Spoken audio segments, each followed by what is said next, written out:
Hello everyone, welcome to my channel. In this video, we are going to solve this simple math that mistake fools everyone. So what did people do? They cancel out the 4/8 with 2 and then 4 divided by 2 as 2, which is a wrong answer and wrong approach. Yes, you heard it right.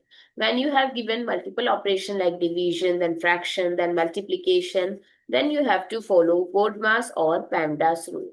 So as per this rule, first you have to solve the bracket, then off, then division, multiplication, both have same priority, similarly addition and subtraction. But we have to always solve from left to right. People skip this step. So by following Bodmas rule, let's solve this expression again. So from left to right, first is division. So we change the sign division from multiplication and it becomes 4 by 1 times 8. Now what is left? 4 times 4 times 8. That is 16 times 8. So it becomes 16 times 8. 8 carry over 4, 8 is 8, plus 4 is 12. 128 is the correct answer.